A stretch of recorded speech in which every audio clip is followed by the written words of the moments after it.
हरे कृष्णा, जय श्री हरि। ओम नमः शिवाय। प्रिय भक्त जनों, आज बृहस्पतिवार के दिन बड़ी ही दुर्लभ कथा सुनेंगे। इस कथा को सुनने से भक्तों की सभी मनोकामनाएं पूर्ण हो जाती हैं। बड़ी ही श्रद्धा से इस कथा को सुनते हैं। भारतवर्ष में एक प्रतापी और दानी राजा राज्य करता था। वह नित्य गरीबों और ब्राह्मणों की सहायता करता था। यह बात उसकी रानी को अच्छी नहीं लगती थी। वह न ही गरीब को दान देती और न ही भगवान का पूजन करती थी और राजा को भी दान देने से मना किया करती थी। एक दिन राजा शिकार खेलने वन गए हुए थे तो रानी महल में अकेली थी। उसी समय बृहस्पति देव साधु वेश में राजा के महल में भिक्षा के लिए गए और भिक्षा मांगी। रानी ने भिक्षा देने से इनकार किया और कहा, हे साधु महाराज, मैं तो दान पुण्य से तंग आ गई हूँ। मेरा पति सारा धन लुटाते रहते हैं। मेरी इच्छा है कि हमारा धन नष्ट हो जाए, फिर न रहेगा बांस और न बजेगी बांसुरी। साधु ने कहा, देवी तुम तो बड़ी विचित्र हो। धन संतान तो सभी चाहते हैं, पुत्र और लक्ष्मी तो पापी के घर में भी होने चाहिए। यदि तुम्हारे पास अधिक धन है तो भूखों को भोजन दो, प्यासों के लिए प्याऊ बनवाओ, मुसाफिरों के लिए धर्मशालाएं खुलवाओ। जो निर्धन अपनी कुंवारी कन्याओं का विवाह नहीं करा सकते, उनका विवाह करा दो। ऐसा और कई काम हैं जिनके करने से तुम्हारा यश लोक परलोक पे फैलेगा। परंतु रानी पर उपदेश का कोई प्रभाव न पड़ा। वह बोली, महाराज आप मुझे कुछ न समझाइए, मैं ऐसा धन नहीं चाहती जो हर जगह बांटती फिरूं। साधु ने उत्तर दिया, यदि तुम्हारी ऐसी इच्छा है तो तथास्तु। तुम ऐसा करना कि बृहस्पतिवार को घर लीपकर पीली मिट्टी से अपना सिर धोकर स्नान करना, भट्टी चढ़ाकर कपड़े धोना। ऐसे करने से आपका सारा धन नष्ट हो जाएगा।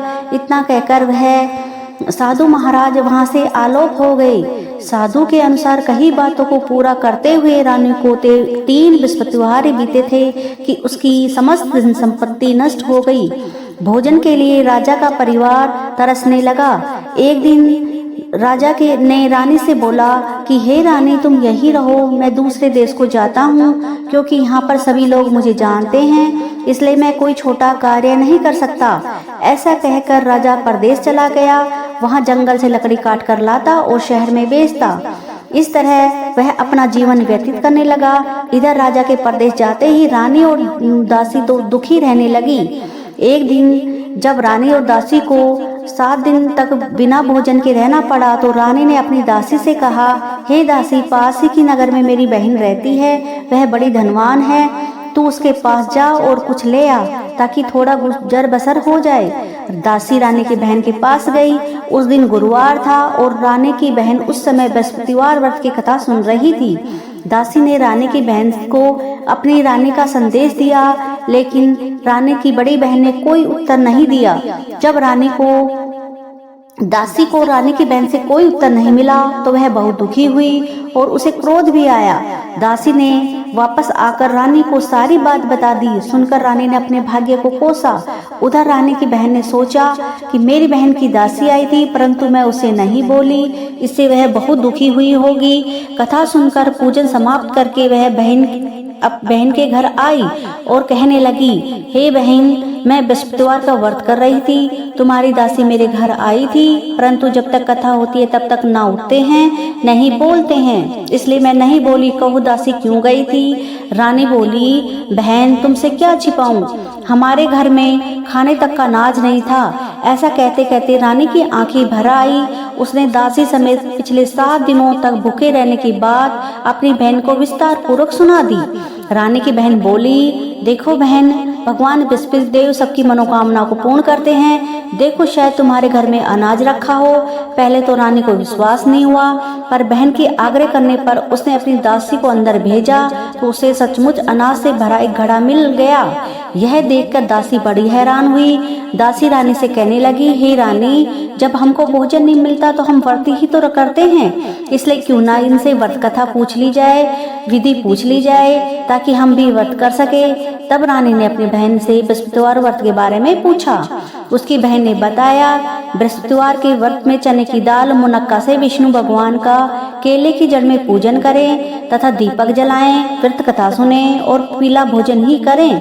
इससे बृहस्पति देव प्रसन्न होते हैं। व्रत और पूजन विधि बतलाकर रानी की बहन अपने घर को लौट गई। 7 दिन के बाद जब गुरुवार आया तो रानी और दासी ने व्रत रखा। गुड़साल में जाकर चना गुड़ लेकर आई। फिर उसने केले की जड़ तथा विष्णु भगवान का पूजन किया। अब पीला भोजन कहाँ से आए, इस बात को लेकर दोनों बहुत दुखी थी। चूंकि उन्होंने व्रत रखा था इसलिए बृहस्पति देव उनसे प्रसन्न थे। इसलिए वे एक साधारण व्यक्ति का रूप धारण कर 2 थालों में सुंदर पीला भोजन दासी और रानी को दे गए। भोजन पाकर दासी प्रसन्न हुई और फिर रानी के साथ मिलकर भोजन ग्रहण किया। इसके बाद वे सभी गुरुवार को व्रत और पूजन करने लगी। बृहस्पति भगवान की कृपा से उनके पास फिर से धन संपत्ति आ गई, परंतु रानी फिर से इस तरह आलस्य करने लगी। तब दासी बोली, देखो रानी, तुम पहले भी इस प्रकार आलस्य करती थी, तुम्हें धन रखने में कष्ट होता था, इस कारण सभी धन नष्ट हो गया, और अब जब भगवान बृहस्पति की कृपा से धन मिला है तो तुम फिर से आलस्य होता है। रानी को समझाते हुए दासी कहती है कि बड़ी मुसीबतों के बाद हमने धन पाया है, इसलिए हमें दान पुण्य करना चाहिए, भूखे मनुष्य को भोजन कराना चाहिए और धन को शुभ कार्यों में खर्च करना चाहिए, जिससे तुम्हारा कुल का यश बढ़ेगा, स्वर्ग की प्राप्ति होगी और पितृ प्रसन्न होंगे। दासी की बात मानकर रानी धन को शुभ कार्यों में खर्च करने लगी, जिससे पूरे नगर में उसका यश फैलने लगा। बृहस्पति भगवान एक दिन राजा दुखी होकर जंगल में पेड़ के नीचे आसन जमाकर बैठ गए। वह अपनी दशा को याद करके व्याकुल होने लगा। बृहस्पतिवार का दिन था। एकाएक उसने देखा कि निर्जन वन में एक साधु प्रकट हुए। वह साधु वेश में स्वयं बृहस्पति देवता थे। लकड़हारे ने सामने आकर बोले, हे लकड़हारे, इस सुनसान जंगल में तू चिंता मग्न क्यों बैठा है? लकड़हारे ने दोनों हाथ जोड़कर प्रणाम किया और उत्तर दिया, हे महात्मा जी, आप मुझे सब कुछ जानते हैं, मैं क्या कहूँ? आप सब कुछ जानते हैं, मैं क्या कहूँ? यह कहकर रोने लगा और साधु को अपनी आत्मकथा सुनाई। महात्मा जी ने कहा, तुम्हारी स्त्री ने बृहस्पतिवार के दिन भगवान बृहस्पति का निरादर किया है, इस कारण रुष्ट होकर उन्होंने तुम्हारी यह दशा कर दी है। अब तुम चिंता को दूर करके मेरे कहने पर चलो तो तुम्हारे सब कष्ट दूर हो जाएंगे और भगवान पहले से भी अधिक धन संपत्ति देंगे। तुम बृहस्पति के दिन कथा किया करो। 2 पैसे के 2 चने मुनक्का लाकर उनका प्रसाद बनाओ और शुद्ध जल में लोटे में शक्कर मिलाकर अमृत तैयार करो। कथा के पश्चात अपने सारे परिवार, सुनने वालों, प्रेमियों में अमृत व प्रसाद बांटकर आप भी ग्रहण करो। ऐसा करने से भगवान तुम्हारी सब मनोकामनाओं पूरी करेंगे। साधु के ऐसे वचन सुनकर लकड़हारा बोला, हे प्रभु, मुझे लकड़ी बेचकर इतना पैसा नहीं मिलता जिससे भोजन के उपरांत कुछ बचा सकूं। मैंने रात्रि में अपनी स्त्री को व्याकुल देखा है, मेरे पास कुछ भी नहीं जिससे मैं उसकी खबर मंगा सकूं। साधु ने कहा, हे लकड़हारे, तुम किसी बात की चिंता मत करो। बृहस्पति के दिन तुम रोजाना की तरह लकड़ियां लेकर शहर को जाओ। तुमको रोज से दुगना धन प्राप्त होगा, जिससे तुम भली भांति भोजन कर लोगे तथा बृहस्पति देव की कृपा से पूजा का सामान भी आ जाएगा। इतना कहकर साधु अंदर ध्यान हो गए। धीरे धीरे समय व्यतीत होने पर वह फिर बृहस्पतिवार का दिन आया। लकड़हारा जंगल से लकड़ी काटकर शहर में बेचने गया। उसे उस दिन और से अधिक पैसा मिला। राजा ने चना गुड़ और आदि लेकर गुरुवार का व्रत किया। उस दिन से उसे सभी क्लेश दूर हुए, परंतु जब दूसरा गुरुवार आया तो बृहस्पतिवार का व्रत करना भूल गया। इस कारण बृहस्पति भगवान नाराज हो गए। उस दिन उस नगर के राजा ने विशाल यज्ञ का आयोजन किया था तथा शहर में घोषणा करा दी कि कोई भी मनुष्य अपने घर में भोजन न बनावे, न आग जलावे। समस्त जनता मेरे यहाँ भोजन के लिए आवे। इस आज्ञा को जो न मानेगा उसे फांसी की सजा दी जाएगी। इस तरह की घोषणा संपूर्ण नगर में करवा दी गई। राजा की आज्ञा अनुसार शहर के सभी लोग भोजन करने गए, लेकिन लकड़हारा कुछ देर से पहुंचा, इसलिए राजा ने उसको अपने साथ लेके घर को ले आए। लेकर जा ही के भोजन करा रहे थे तो रानी की दृष्टि उस खूंटी पे पड़ी जिसपे उसका हार लटका हुआ था। वह वहां पर दिखाई नहीं दिया। रानी ने निश्चय किया कि मेरा हार इस मनुष्य ने चुरा लिया है। उसी समय सिपाहियों को बुलाकर उसको कारागार में डलवा दिया। जब लकड़हारा कारागार में पड़ गया और बहुत दुखी होकर विचार करने लगा कि न जाने कौन से पूर्व कर्म के से मुझे यह दुख प्राप्त हुआ है। उसी साधु को याद करने लगा कि जो जंगल में मिला था। उसी समय तत्काल बृहस्पति देव शादी के रूप में प्रकट हुए और उसकी दशा को देखकर कहने लगे, अरे मूर्ख, तूने मेरी बृहस्पति देव की कथा नहीं की, इस कारण तुझे दुख प्राप्त हुआ है। अब तू चिंता मत कर, बृहस्पतिवार के दिन कारागार के दरवाजे पर 4 पैसे पड़े मिलेंगे, उनसे तू बृहस्पति देव की पूजा करना, तेरे सभी कष्ट दूर हो जाएंगे। बृहस्पति दिन के 4 पैसे पड़े मिले। लकड़हारे ने कथा कही। रात्रि को बृहस्पति देव ने उस नगर के राजा को स्वप्न में कहा, हे राजा, तुमने जिस आदमी को कारागार में बंद किया है वह राजा है, वह निर्दोष है, उसे छोड़ देना। राजा को रानी का हार उसी खुट्टी पर लटका है, अगर तू ऐसा नहीं करेगा तो मैं तेरे राज्य को नष्ट कर दूंगा। इस तरह रात्रि के स्वप्न को देखकर राजा प्रातःकाल उठा और खुट्टी पर हार देकर लकड़हारे को बुलाकर क्षमा मांगी और लकड़हारे को योग्य सुंदर वस्त्र आभूषण देकर विदा कर दिया और बृहस्पति देव के आज्ञा अनुसार लकड़हारा अपने नगर को चल दिया। जब राजा अपने नगर को निकट पहुंचा तो उसे बड़ा आश्चर्य हुआ। नगर में पहले से अधिक बाग, तालाब, कुएं, बहुत सी धर्मशालाएं, मंदिर आदि बन गए हैं। राजा ने पूछा, यह किसका बाग और धर्मशाला है? तब नगर के सब लोग कहने लगे, ये सब रानी और बांदी के हैं। तो राजा को आश्चर्य हुआ और गुस्सा भी आया। जब राजा ने यह खबर सुनी कि राजा आ रहे हैं तो उन्होंने बांदी से कहा कि हे दासी, देख, राजा हमको कितनी बुरी हालत में छोड़ गए थे, हमारी ऐसी हालत देखकर वो लौट ना जाएं, इसलिए तू दरवाजे पर खड़ी हो जा। आज्ञा अनुसार दासी दरवाजे पर खड़ी हो गई। राजा आए तो उन्हें अपने साथ लेके आई। तब राजा ने क्रोध करके अपनी रानी से पूछा कि हे, ये धन तुम्हें कैसे प्राप्त हुआ है? तब उन्होंने कहा कि यह हमें धन बृहस्पति के इस व्रत के प्रभाव से प्राप्त हुआ है। राजा ने निश्चय किया कि 7 रोज के बाद तो सभी बृहस्पति देव का पूजन करते हैं, परंतु मैं प्रतिदिन दिन में 3 बार कहानी तथा रोज व्रत कर किया करूंगा। अब हर समय राजा के दुपट्टे में चने की दाल बंधी रहती तथा दिन में 3 बार कहानी कहता। एक रोज राजा ने विचार किया कि चलो अपनी बहन के यहाँ हो आए। इस तरह निश्चय कर राजा घोड़े पर सवार हो अपनी बहन के यहाँ चलने लगा। मार्ग में उसने देखा कि कुछ आदमी एक मुर्दे को ले जा रहे हैं। उन्हें रोककर कहने लगा, अरे भाइयों, मेरी बृहस्पतिवार की कथा सुन लो। वे बोले, लो, हमारा तो आदमी मर गया है, इसको अपनी कथा की पड़ी है। परंतु कुछ आदमी बोले, अच्छा कहो, हम तुम्हारी कथा सुनेंगे। राजा ने दाल निकाली और कथा आदि हुई तो मुर्दा हिलने लग गया और जब कथा समाप्त हुई तो राम राम करके मनुष्य उठ खड़ा हुआ।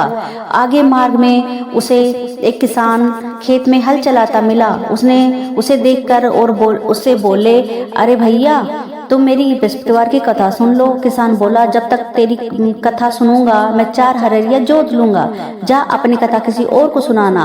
इस तरह राजा को आगे चलते लगा। राजा के हटते ही बैल पछाड़ खा के गिर गए तथा किसान के पेट में जोर से दर्द होने लगा।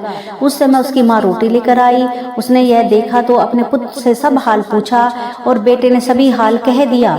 तो बुढ़िया दौड़ी दौड़ी उस घुड़सवार के पास गई और उसे बोली कि मैं तेरी कथा सुनूंगी, तू अपनी कथा मेरे खेत पर चलकर ही कहना। राजा ने बुढ़िया के खेत पर जाकर कथा कही। उससे तुरंत सुनते ही वे बैल उठ खड़े हुए और किसान के पेट का दर्द भी बंद हो गया। राजा अपने बहन के घर पहुंचा। बहन ने भाई की खूब मेहमानी की। दूसरे रोज प्रातःकाल राजा जगा तो वह देखने लगा कि सब लोग भोजन कर रहे हैं। राजा ने अपनी बहन से कहा, ऐसा कोई मनुष्य है जिसने भोजन नहीं किया हो? मेरी बृहस्पतिवार की कथा सुन ले। बहन बोली, भैया, यह ऐसा देश है जिस यहाँ पहले लोग भोजन करते हैं, बाद में अन्य काम करते हैं। अगर कोई पड़ोस में तो देखाऊं। वह ऐसा कहकर देखने चली गई, परंतु उसे ऐसा कोई व्यक्ति नहीं मिला जिसने भोजन न किया हो। अतः वह कुम्हार के घर गई जिसका लड़का बीमार था। उसे मालूम हुआ कि यहाँ 3 रोज से किसी ने भोजन नहीं किया है। रानी ने अपने भाई को कथा सुनने के लिए कुम्हार के से कहा। वह तैयार हो गया। राजा ने जाकर बृहस्पतिवार की कथा कही, जिसके सुनकर उसका लड़का ठीक हो गया। अब तो राजा की प्रशंसा होने लगी। एक रोज राजा ने अपनी बहन से कहा, हे बहन, हम अपने घर को जाएंगे, तुम भी तैयार हो जाओ। राजा की बहन ने अपनी सास से कहा। सास ने कहा, हाँ चली जा, परंतु अपने लड़कों को मत ले जाना, क्योंकि तेरी बहन भाई के यहाँ कोई औलाद नहीं है। बहन ने अपने भाई से कहा, हे भाई, मैं तो चलूंगी, पर कोई बालक नहीं जाएगा। राजा बोला, जब कोई बालक नहीं चलेगा तो तुम भी क्या करोगी? बड़े दुखी मन से राजा पर नगर को लौट आया। राजा ने अपनी रानी से कहा, हम निर्वंशी हैं, हमारा मुंह देखने का धर्म नहीं है और भोजन आदि नहीं किया। रानी बोली, हे प्रभु, बृहस्पति देव ने हमें सब कुछ दिया है, वह हमें औलाद भी अवश्य देंगे। उसी रात बृहस्पति देव ने राजा से सौपन में कहा, हे राजा, उठ, सभी सोच त्याग दे, तेरी रानी गर्भ से है। राजा की इस बात को सुनकर बड़ी खुशी हुई। 9वें महीने उसके गर्भ से एक सुंदर पुत्र पैदा हुआ।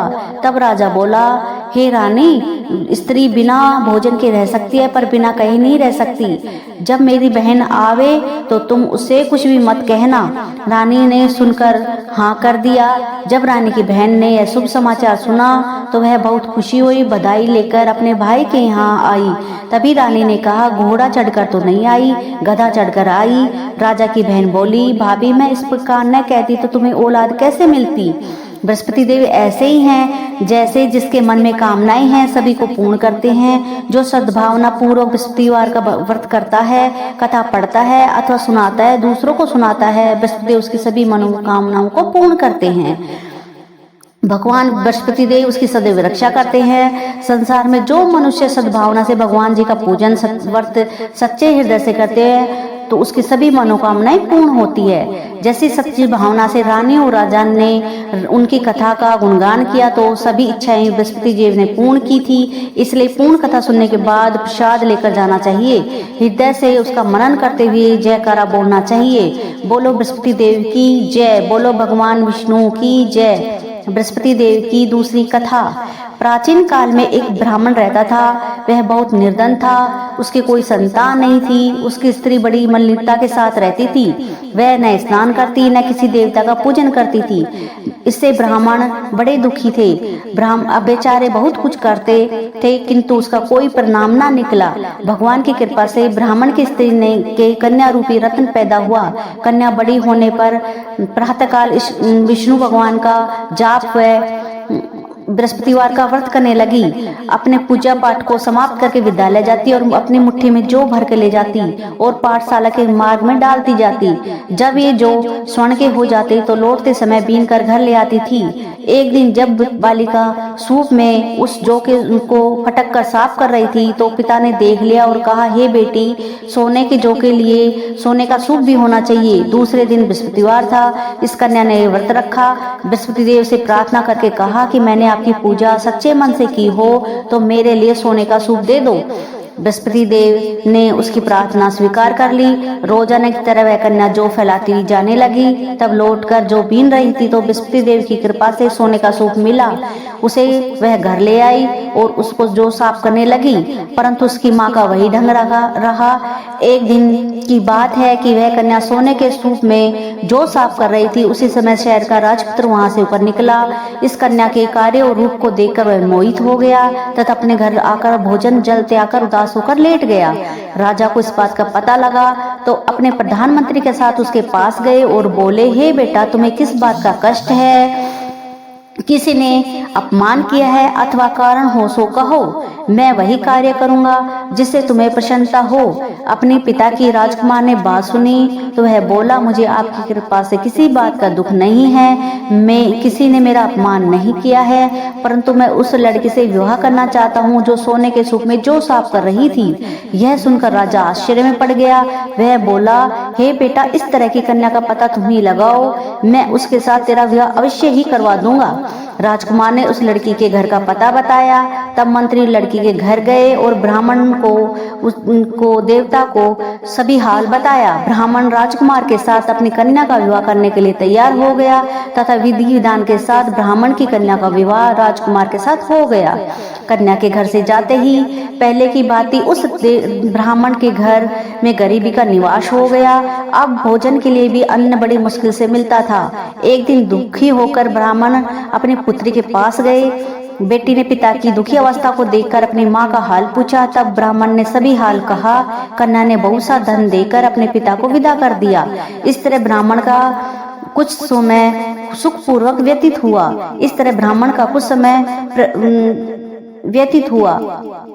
कुछ दिन बाद फिर वही हाल हो गया। ब्राह्मण फिर अपनी कन्या के यहाँ गया और सारा हाल कहा तो लड़की बोली, हे पिताजी, आप माताजी को ले आओ, मैं उसे विधि बता दूंगी जिससे गरीबी दूर हो जाएगी। वह ब्राह्मण अपनी स्त्री को लेकर वहां पहुंचे तो अपनी माँ को समझाने लगी, हे माँ, तुम प्रातः काल प्रथम स्नादि करके विष्णु भगवान का पूजन करो तो सब दरिद्रता दूर हो जाएगी। परंतु उसकी माँ ने एक भी बात नहीं मानी और प्रातःकाल उठकर अपनी पुत्री के बच्चों की जूठन को खा लिया। उससे उसकी पुत्री को बहुत गुस्सा आया और एक रात को कोठरी से सभी सामान निकाल दिया और अपनी माँ को उसमें बंद कर दिया। प्रातःकाल वह उसे निकाला तथा स्नादि करा के पाठ कराया तो उसकी माँ की बुद्धि ठीक हो गई और फिर प्रत्येक बुधवार को व्रत रखने लगी।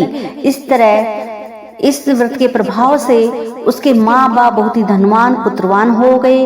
बृहस्पति जी के प्रभाव से इस लोक में सुख भोग कर स्वर्ग को प्राप्त हुए।